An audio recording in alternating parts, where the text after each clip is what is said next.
Welcome to the Deep Dive. Today we're taking a closer look at President Trump's recent trip to the Gulf states. That's right. Our main source is a BBC News report, actually filmed right there at Abu Dhabi Airport as Air Force One was leaving. Mm-hmm. Captures the moment. Yeah, and what we want to do really is understand the significance of these, well, massive trade and defense deals that were announced. And the relationships behind them. Exactly. How does it all fit into the bigger diplomatic picture in that really critical region? Yeah, because we're seeing this snapshot right at the end of his tour. And the focus really shifts to the results, doesn't it? These concrete, multi-billion-pound agreements. Right. And what they might signal about, well, U.S. foreign policy direction, particularly thinking ahead. Okay, so let's dig into that. The BBC report paints a picture, right? Mm-hmm. Trump leaving Abu Dhabi Air Force One, ready to go, end of what they called a whirlwind trip. But not just a flyby visit. The correspondent makes a point of mentioning the huge number of multi-billion-pound deals locked in. Huge numbers. And Trump himself, he called it an incredible 4 days, didn't he? He did.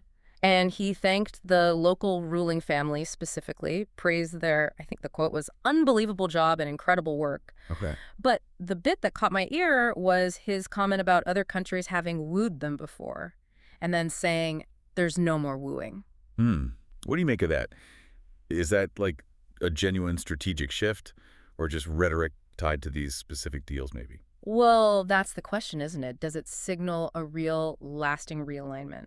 Or could it, shift again if the terms change or someone else makes a better offer down the line? And this is where I think it gets really interesting. Lee Doucette from the BBC, she's their chief international correspondent. Mm-hmm. She offered this really insightful angle. She called the relationships president family-to-family ties. Right. That's a key phrase. Yeah, emphasizing how Trump's own family members are involved, through his company's deals. Exactly. It's not just the usual State Department channels. It's very personalized. More personal, less institutional. Precisely. And Doucette noted Trump seems, well, quite comfortable with the way things work there, the complete control, the immense wealth of the Gulf monarchs, and their ambition, too. That seems to resonate. So this personal connection, it's almost like a central part of his strategy there. It appears to be, but, it does blur the lines, doesn't it, between private business interests and actual statecraft. Yeah, that raises questions like about accountability, potential conflicts of interest, things that maybe traditional diplomacy handles differently. Or tries to, at least. And it potentially makes these relationships maybe more volatile, dependent on that personal chemistry rather than, say, long-standing treaties. And it sounds like these Gulf nations, they haven't put all their eggs in one basket recently anyway. No, the report mentions they've been looking east and west. Engaging with Russia, with Putin, maybe because they weren't sure about the U.S. commitment. That seems to be the implication. Some uncertainty, perhaps. So when Trump says, no more wooing, he's essentially saying, okay, you're firmly back with us now. Right, a reaffirmation of that alignment. And these deals are kind of the proof, the evidence he's pointing to. It's crucial because these states, they're huge players. Energy, regional security, their choices matter globally. Their strategic autonomy. Exactly. They want options. Trump seems to believe he's locked them back into the U.S. orbit, primarily. And the scale we're talking about, it's just mind-boggling. The report uses the figure trillions of dollars. Trillions, yeah. Across the different stops on the tour, including Abu Dhabi. And specific mentions of defense contracts. That Saudi deal. The White House apparently called it the biggest sale of arms ever in history.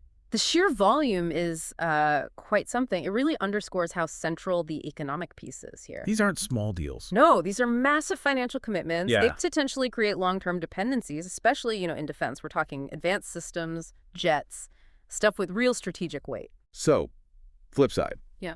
What are the Gulf states getting? Okay, access to U.S. markets, that makes sense. Weapons, obviously. But the report stresses technology access, too. Yes, and that seems increasingly important. The example given is the UAE successfully pushing to ease restrictions.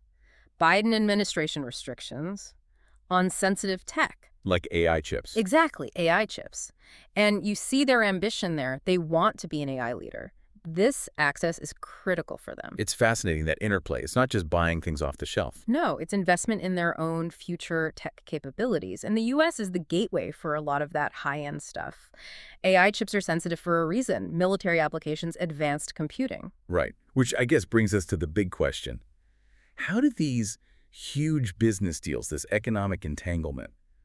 How does it actually connect to diplomacy? Yeah. Especially on the really tough issues like Gaza or dealing with Iran. Is it a direct lever?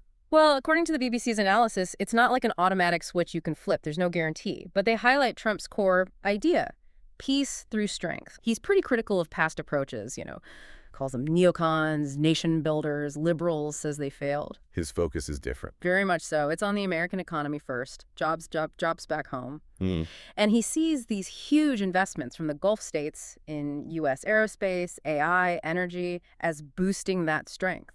And in return? In return, they get the access, the weapons, the tech they want. His theory seems to be that demonstrating this economic and military power and building these strong, almost transactional relationships, that's what deters conflict and secures U.S. interests. More so than, say, traditional alliances or diplomatic processes. That seems to be his view, yes. Less emphasis on those, more on the direct deal-making. So it sounds very transactional. Build the economic relationship, then use the personal connection that comes with it. That appears to be the model. The report suggests he believes he can, pick up the phone, call these leaders he has deals with, and lean on them. Like the example given about putting pressure on groups like Hamas, Mm-hmm. possibly using past funding links. Right. To achieve specific outcomes, like getting hostages released. And they mention an Israeli-American hostage was freed just before he arrived, a potential result of that kind of pressure. It's presented as a possible success of that personalized diplomacy approach. He sees himself as the ultimate deal maker, and these personal ties, underpinned by big money, quid pro quo, really, those are his tools. And his comments just before leaving, saying he was working on Gaza, Ukraine, close on Iran, that fits the pattern. Absolutely. It shows his confidence in his personal ability to broker these deals, even on the most complex files. But there's always a but, isn't there? The report includes a note of caution. Yes, the correspondent makes the point that some issues, like Ukraine, for instance, are incredibly complex. They require more than just personal relationships. Exactly. A very nuanced sense of history, a deep understanding of all the factors involved. The suggestion is that maybe the deal-making approach, while effective in business, might oversimplify these deep-seated geopolitical problems. And critics might say focusing just on economic leverage ignores other things, like political grievances that exist anyway. That's a valid counterpoint. Personal connections are useful, no doubt. But can they really replace that deep understanding of history, politics, the whole international web? It's a fair question raised by the correspondent. It really is quite a shift, thinking about diplomacy, almost like a family business arrangement on a global scale. What does that mean for the future? Interesting thought. And then the report wraps up with that final visual. Air Force One, engine schooling up, heading back to D.C. Yeah?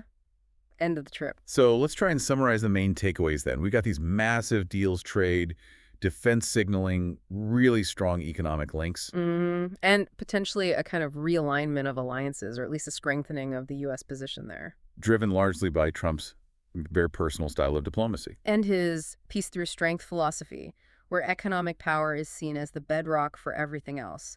Jobs at home, influence abroad. And for the Gulf states, they get what they need. Market access, weapons, and that crucial technology. Right. It's a symbiotic relationship, at least on the surface. Okay, so that leaves us with a final thought, something for you, our listener, to think about. Considering the sheer scale of these economic ties we've been discussing, trillions of dollars, Yeah. how might these deep financial connections fundamentally change the geopolitical map of the Middle East? And the U.S. role within it, long term. Yeah. What are the potential unforeseen consequences, when you link economic interests so tightly with these incredibly complex, sensitive political and security challenges in such a volatile part of the world? Lots to think about there.